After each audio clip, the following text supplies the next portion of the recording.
Hello everyone, James here. Just a quick message before we start this week's episode. I'd like to say a huge thank you to our latest supporters, Morgan and Dee. Thank you for your support of Humanism Now. It really helps us grow the network and reach more people. If you would like to also support the channel, you can join them over at Ko-fi/Humanism Now Pod. Links are in the show notes, and we would really appreciate it. But for now, enjoy this week's episode. Welcome to the Humanism Now podcast. I'm your host, James Hodgson. One of the questions we are most often asked is how to get started in creating groups, leading a community, and helping it to grow in a sustainable way. So I'm delighted to say that our guest today is someone who's not only done exactly that on multiple occasions, but is now helping others to do the same and thrive.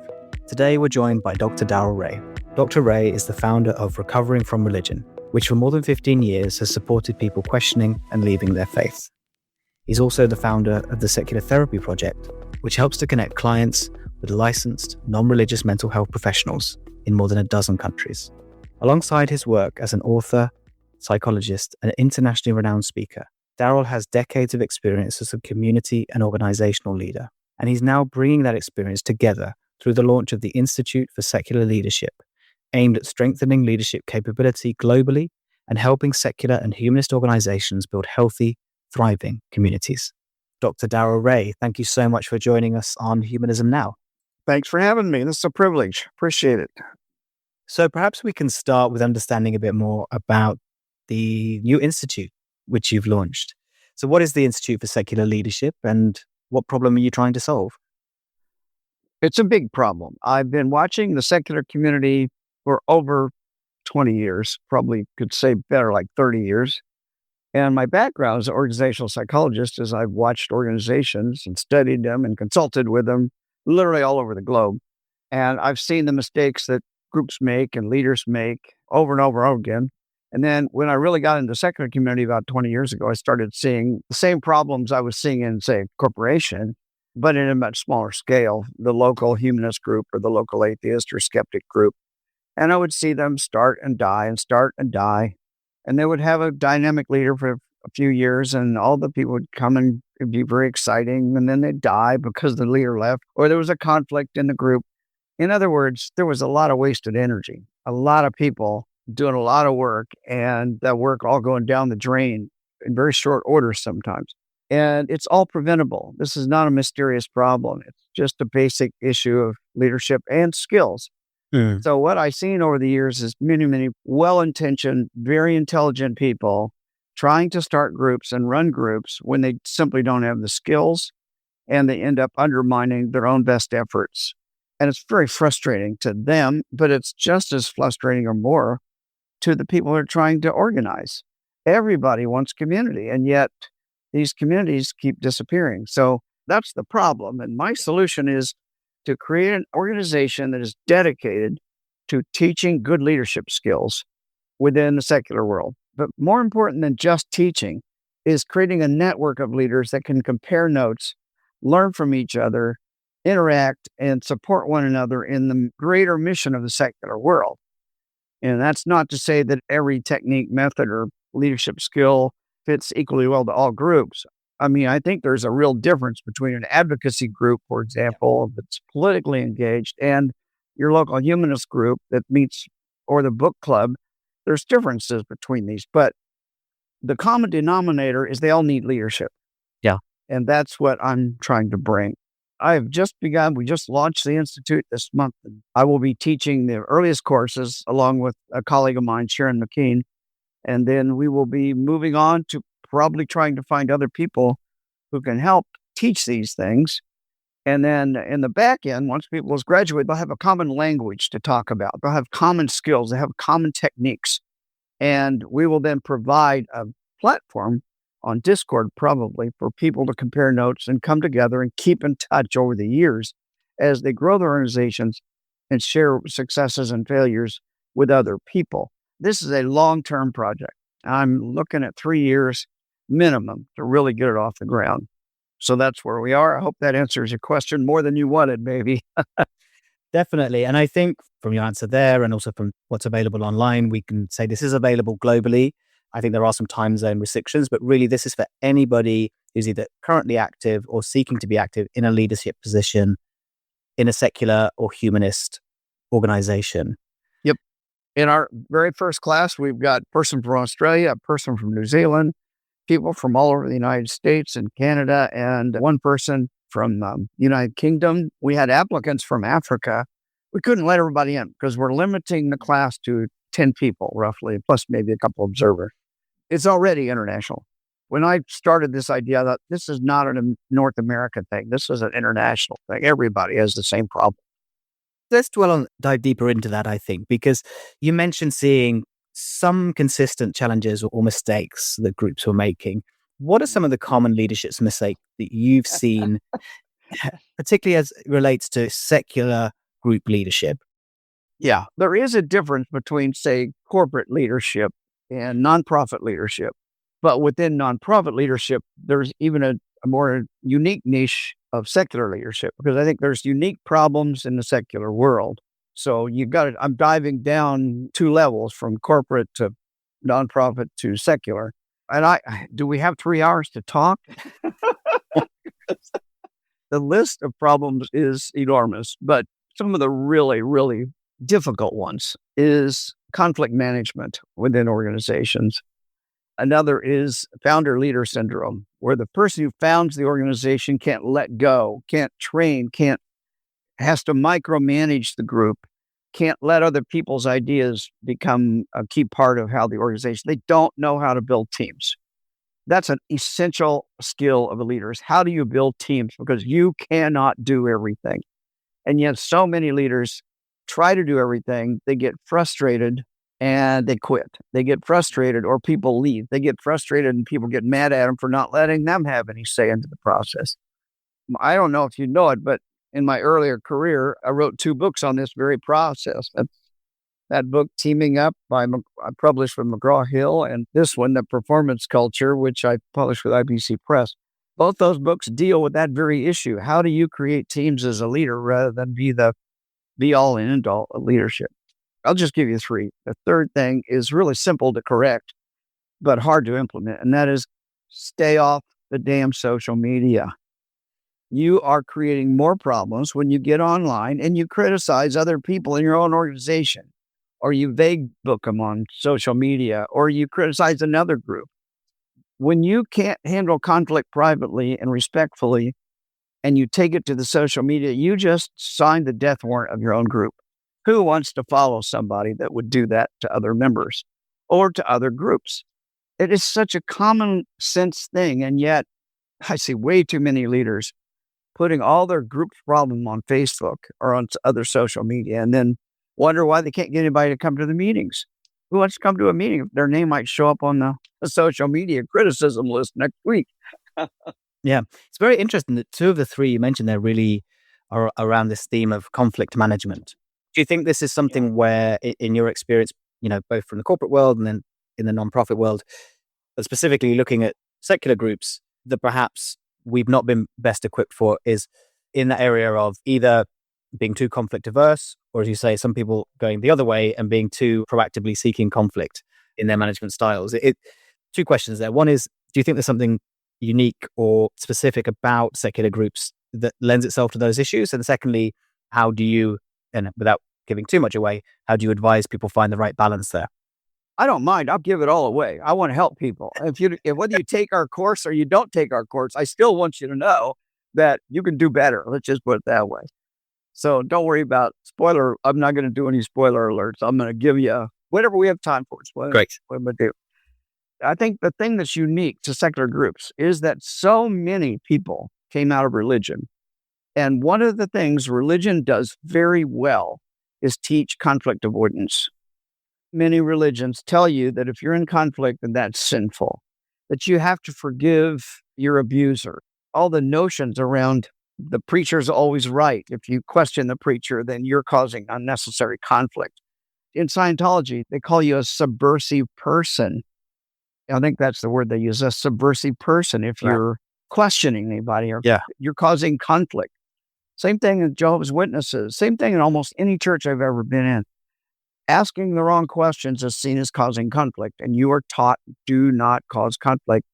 And you also are taught not how to deal with conflict constructively. No church teaches this.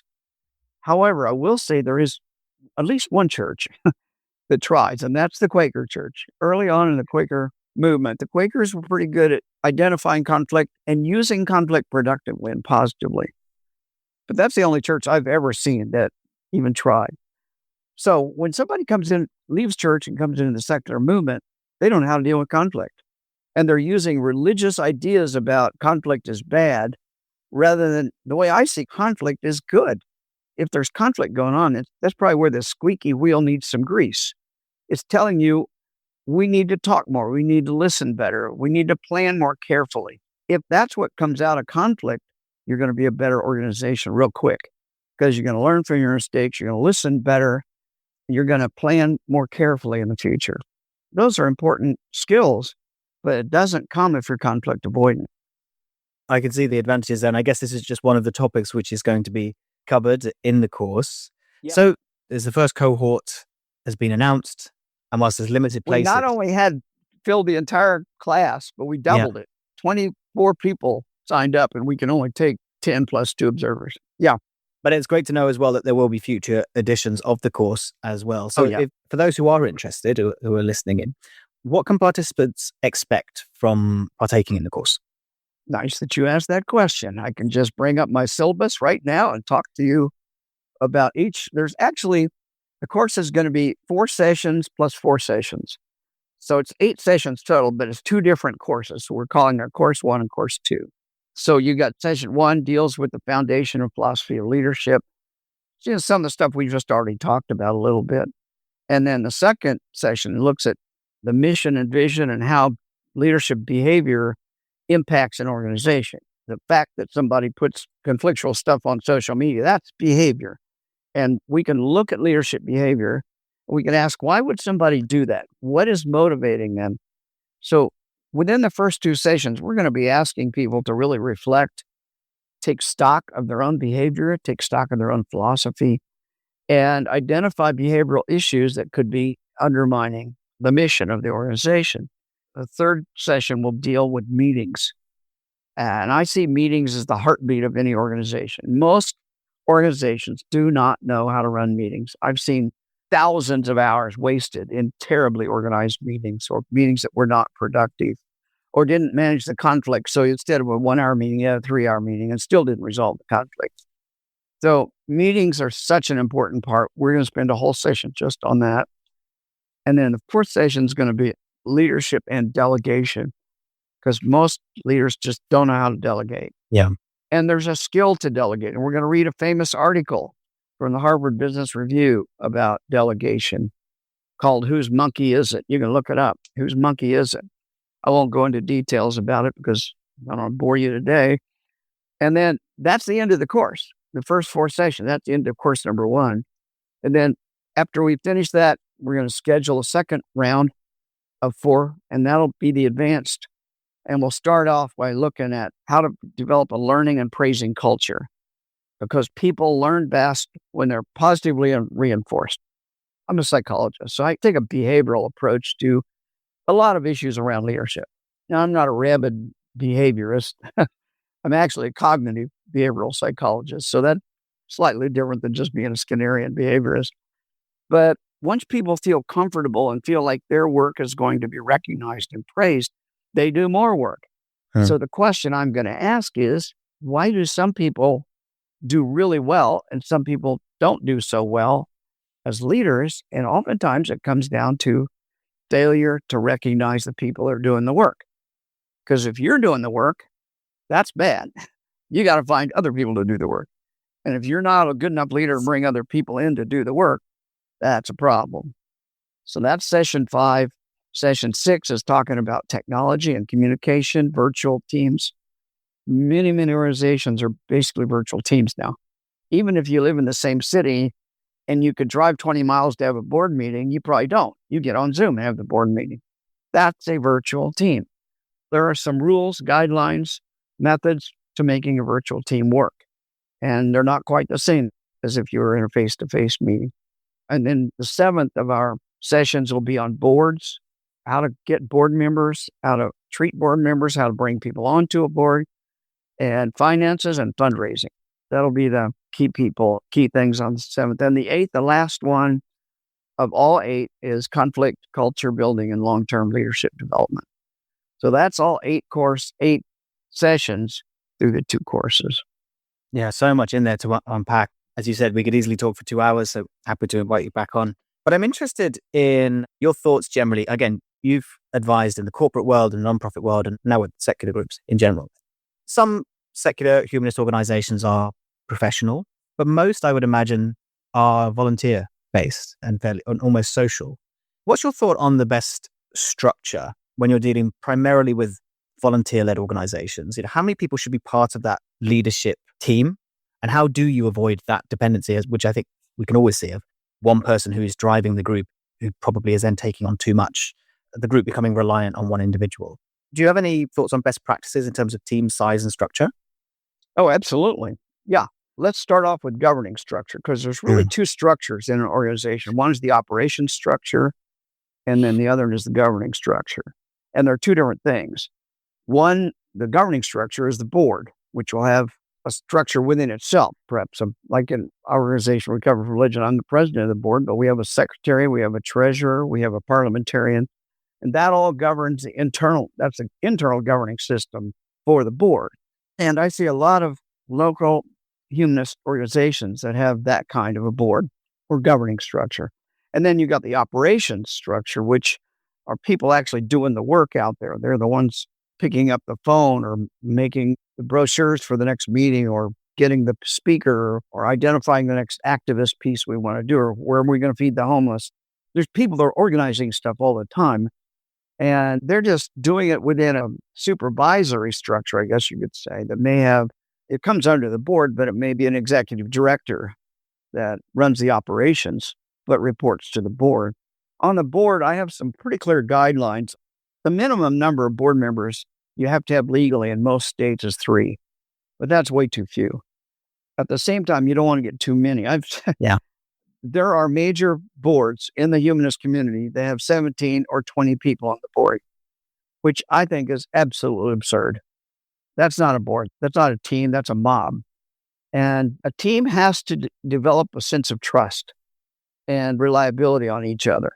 And you can't do that if you got that big a group. So my guidelines is probably 7 is optimal for a board. 7 or plus or minus 1 maybe is optimal for a team. I look at boards as a team. It's a governing team, if you will.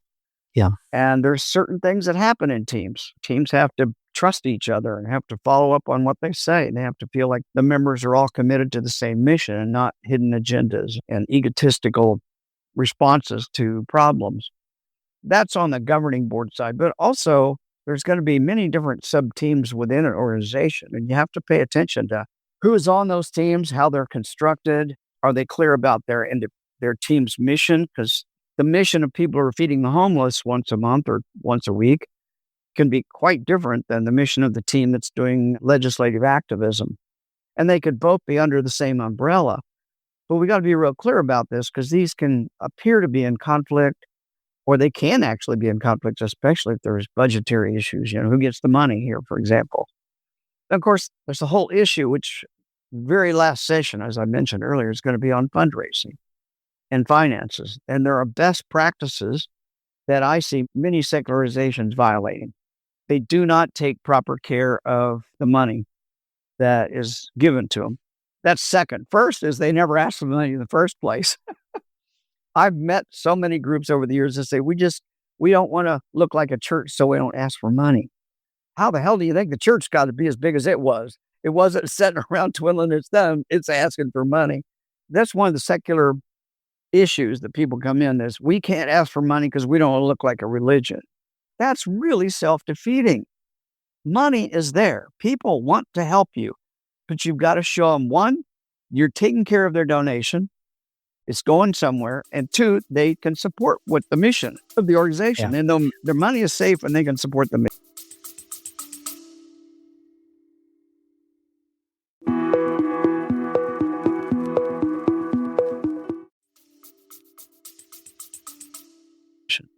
I think there's a general discomfort in asking for money in general, particularly when you're from a volunteer organization. I've definitely seen that, but I've not heard people say necessarily that it's because they don't want to look like a church. But I think more a case of, and maybe this is a British thing. I know you were out in the UK recently, but maybe it's a British thing. There is more of a discomfort of being, of openly asking for money or donations, particularly when it's more, you're a volunteer group rather than, let's say, a registered charity. Well, it may be a British thing, but it's also a US thing. It's also an Australian thing. I'm all over the world with this stuff. I've seen it. Nobody Yeah. seems to want to do it. Here's the way it works, though. If you ask for money, you have a clear set of guidelines and practices, and at least once a month, if not once a quarter, you have a full reporting on the finances to the entire board, and that report is open to anybody on the group. They can see where their money's going. When people know where their money's going and they support the mission that money's going to, it's a lot easier for them to open their checkbook or their PayPal or whatever they're using. That's the lesson I want organizations to. The money is there. But if you never ask for it, you'll never get it. That's a pretty simple lesson. If you never ask for it, you'll never get it. It's that simple. And then in the very last session, we're going to talk about finances. And there's some real specific practices. For example, there should always be 3 eyes on any bank account that's owned by the organization. So if you got a local humanist group and you're collecting $10 a month from people and you're doing a financial report, you need a treasurer that sees it. You need the operations person. You need the president of the board. All 3 of those people should have access to see what's going on in that bank account. Because the worst thing that can happen, almost the worst thing that can happen, is shenanigans around finances. And we have all seen it happen. It happened in churches all the time. When I was growing up, I saw dozens of cases of financial shenanigans going on in various churches. I still do, of course. But when people come to the secular community, they're wary of giving money where it might be stolen or it might not be used for the missions being said it was going to. So I'm avid about financial transparency. And we're very proud at Recovered Religion. We are a platinum level member of GuideStar. They've changed their name recently. I forget what this now. But anyway, our finances are right out there. You can see our budget. You can go online and see our budget, every dime and where it goes and what classification it comes under. And that creates confidence in your donors and they'll give more. Next year, when you ask, they'll realize, okay, my money went where I wanted it to go. I'm going to give more this year. Pretty simple thing. Yeah. Requires discipline. It's what it requires. Definitely. And I think it really get a sense from everything you've been saying is getting those structures in place and having clear structures and everyone knowing their responsibilities within that and also the opportunities that are there. And then I guess the next part is creating the culture that you mentioned and also developing new leaders within the group as well. Yeah. I use the example. I've used it literally for decades. When I go into, say, a big Fortune 500 company and I'm working with the vice president for manufacturing or something, we'll go out on the shop floor. And I've done this so many times in my career. I'll go with the vice president out onto the shop floor and I'll stop and I'll ask, with the permission, of course, of the president or whatever, I'll say, what do you do in your off hours? And I'll ask a number of people those questions and they'll say, well, I like to bowl. Are you involved in the bowling league? Yeah, I'm the president of the bowling league. Okay. What do you like to do? I'm really involved in my church. What do you do in your church? I'm the head of the elders in my church, or I run the Sunday school program.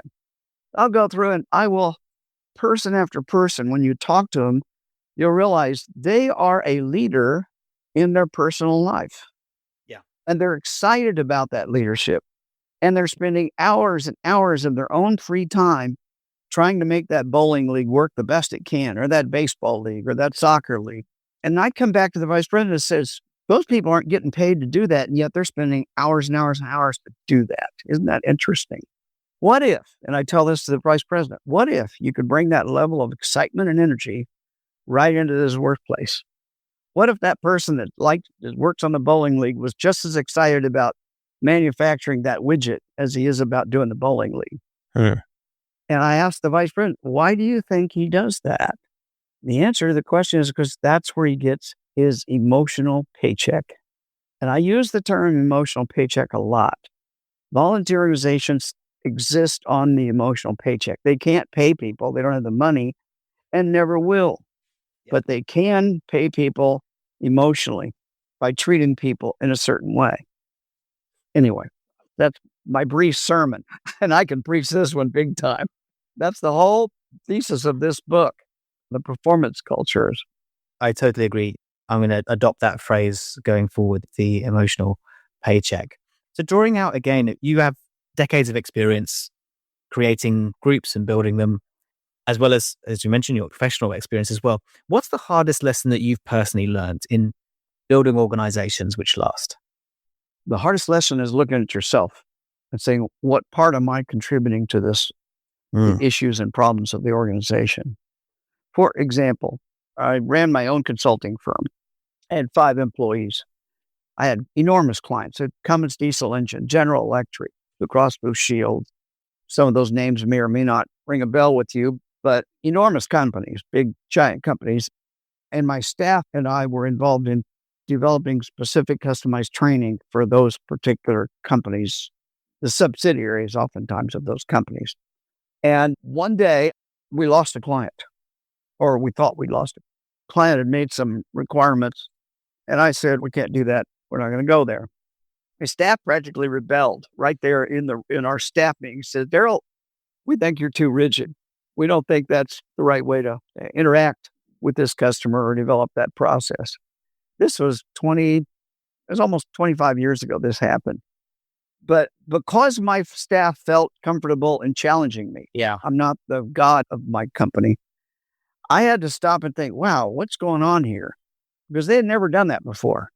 And I thought, if my staff is that concerned and they're making that statement, I better listen. It's not them. It's not the customer. It's me. So I had to sit down right where I'm sitting right now and spend a couple of days thinking through before I responded to that customer's request. I came back, brought a special staff meeting together. I said, you know what? You guys are right. I'm being too rigid. I'm going to be flexible. Here's what I'm going to do. And I gave them my revised proposal for the customer. They shot back and said, we want a little bit more here. And they made their own modifications. And we went back to that customer, gave them the proposal, and we got the contract. And we had that contract for almost 10 years. It was really about 9 years. That's an enormous amount of money that came into my company because I was flexible, because I stopped trying to be the know-it-all for whatever that company or customer wanted. That's just one example. It's happened to me many times over my career.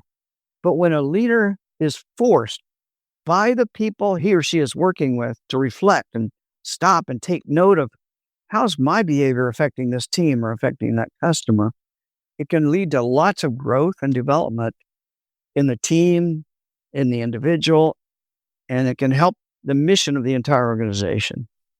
And when you look at groups that do thrive, those that have managed to create long-term success and develop outside of dependency on one individual, what are some of the core success factors that you see that those organizations have in common? They've developed a core of leaders that trust each other. Oftentimes they've gone through leadership transitions, at least one, if not 2 leadership transitions, smoothly. That tells me whoever it was that put that together knew what they were doing. And when they left, the place didn't fall apart. For example, right here in Kansas City, I helped start the Kansas City Oasis. You're familiar with Sunday Assembly, probably. Yes. Kansas City Oasis is a similar movement. I think we've got 11 or 10 different oases around the country. But in 2014, I helped start the Kansas City Oasis, and I was an advisor. Let's put it that way. I told them I wouldn't be on your board. I'll advise you, but I'm not going to be on the board. I got too many other things on my plate. And as a result, they started off with one leadership model. When that leader left, they got another leadership model. When that leader left, they revised once again. And that third effort, whatever it was they did the third time, is working beautifully to this day. What it does is it tells me that the first 2 leaders that came and went we're able to develop teams that then could survive long after they've gone. This is an organization that's routinely getting 75 to 100 people showing up every Sunday morning at 11 o'clock to hear a scientist talk, or to hear a psychologist, or hear me, or hear local community activists talk. And then they're feeding the homeless once a month on a Monday night. And we had a Note Kings rallies that we're having. The last one, Oasis is not an activist organization, but at the meeting after that No Kings event, somebody in the leadership asked, how many of you were at the No Kings rally yesterday? 80% of the hands went up that were in that room. So even though it's not an activist organization, it's got a lot of activist people in it. And those people did not know each other before they came to Oasis. And that growing a good board, a good trusting board that runs a place well, and they are not afraid to ask for money. And I love it. I'm very proud of my organization. I say I don't want to take too much credit because they did all the work. I was just an advisor early on. We bought our first building 2 years ago. We own our own building. That was a goal early on, was for us to have a physical home. And that physical home makes a lot of difference in the way the organization operates, because it gives you a place. It kind of is a root for the whole organization. And it's an old Methodist church that we converted into a secular meeting event, which I think that proves that there really is karma. And looking ahead, with the Institute for Secular Leadership starting its first course next month, and congratulations again for being oversubscribed straight away. But looking ahead, if you're successful, what does success look like? What would you like to see as a change in the landscape of humanist and secular organizations in 5 to 10 years? That's a great question, because it's the very question I'll be asking the people in the class as well. I'm looking out 3 years. My vision is that 3 years from now, we will have a cadre of trainers, probably 3, maybe 4 people who are certified to train these courses. I will stay involved. I'm not leaving that quickly. But at about 3 years, give or take, I don't know how long it'll be exactly, I would anticipate transitioning the Institute into this. Right now comes out of my own bank account. This is my own personal effort. I didn't want to have to deal with a board. I didn't want to have to deal with all that stuff that would have to be legal around it. I will get this the way I want it and the way I know it can work. And that I've got a team. I can put a team together the way I need to do that. And then my vision is in about 3 years, we will transition it into a not-for-profit. It will become its own entity. It won't be Darrel's thing anymore. We'll have a board of directors. We'll have all the legal requirements for a nonprofit. And what will have happened is by that time, we'll have 100, 200, 300 people that are trained in this system. And they will all be part of the chat on Discord or whatever else we end up using. And they'll be able to talk to each other. We may even see an opportunity to meet physically in maybe a leadership conference or something like that. My goal isn't just to get people trained, it's to have people talk to each other. And the leader of the Manchester humanist can pick up the phone or send an email to the leader of the San Diego humanists, and they can talk and they can compare notes and they can coordinate stuff if that makes sense. That's what I want to see. People talking to each other. Right now, they don't talk to each other. The leader of the Omaha, Nebraska humanist doesn't even know a group exists in Fayetteville, Arkansas. Now they will, because they went through the class together, or they know somebody that did go through the class. That's, in my experience, James, once you start connecting people, you have no idea where that's going to go. Sure. And it almost always goes in a better direction. It's that synergy of like-minded people having permission to talk to each other, supporting each other, trusting each other, that creates great things. And that's what I want to see. I want to see people creating great things. Not because I planned it. I don't even know what these people are going to do. I will tell you this. When I started Recover from Religion in the year 2009, I had no idea I would be talking to James Hodson on a podcast from England. I just wouldn't. It was not in my plan, okay? But our people at Recover from Religion are incredibly creative, and they're all over the social media, and they're reaching out to people who are dealing with the loss of religion and loss of family and that sort of stuff. And I would say 90% of what's happening in recovering from religion is not something I imagined back in 2009. Yeah. So that's what happens when you just give people permission and a structure. They can do some great stuff. I don't have to manage it. They manage it very beautifully all by themselves.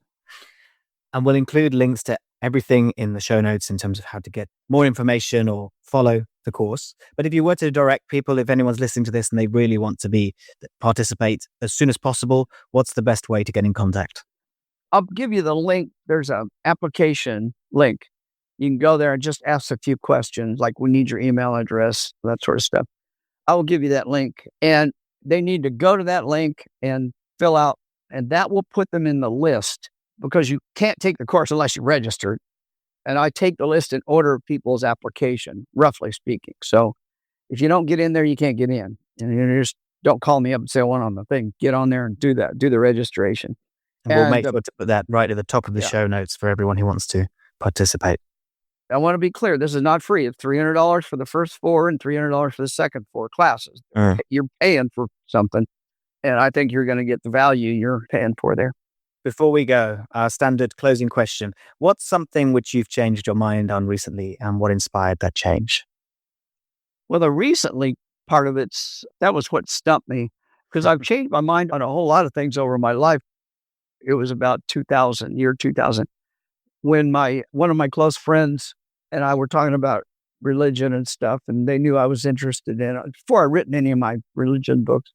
And I was using the word agnostic and like Christianity light, that kind of language. Finally, one day she said to me, Darrel, you should shit or get off the pot. You're an atheist and you know it. At that moment, I had to say, wait a minute. Okay, she's right. I got to admit it. I am an atheist. Why did I not come out and do that earlier? Well, it's because I was afraid. I had a business to run. Some of my colleagues and some of my clients were very religious, so I had to be careful about that. But once I made that leap, changed my mind, I'm no longer have to be afraid. It's been great ever since. I love the liberation of being non-religious. There's just so much better world when you don't have to deal with Jesus every day. And out of curiosity, did you find it had an impact on your business career? Were there anyone who treated you differently once you were more open about it? Hell yeah, it had an impact. When I wrote The God Virus, now most of my staff knew I wasn't religious, and many of my customers did, although I didn't. I'm in business. I'm not there to talk about religion. Yeah. So I never did. But when I announced to my staff that I was writing The God Virus, my office manager turned white. She said, Darrel, we're going to lose clients over this. And this was 2008. And I told her, I don't know, I have to do this. This is just something I have to do. And we probably will lose clients, but I don't think we're going to lose very many. And that was 2008. The book comes out in 2009. Within 6 months, I'd lost all but 2 of my clients. I lost clients that I'd had for literally 20 years.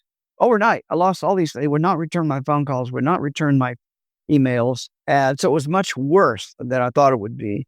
I literally ended up having to lay off my staff. It was the same time as market crash happened with real estate. So the two put together. So I basically lost my business, or most of my business, in a very short period of time. That's the downside. The upside was the God Virus sold so well, became a bestseller basically, and it made up the lost income, which I never dreamed I'd make money off of a book. Authors generally don't make money off of books. They make money off of what comes after the book, which for me was consulting gigs. I made a lot of my money off the consulting gigs, not off the book sales. Anyway, that's what happened. And so it was a big consequence to pretty much lose my whole business. But it also forced me to transition into what I'm doing right now, dealing with secular world. I have had an entire career since 2009 just doing secular world kinds of stuff. And I love it.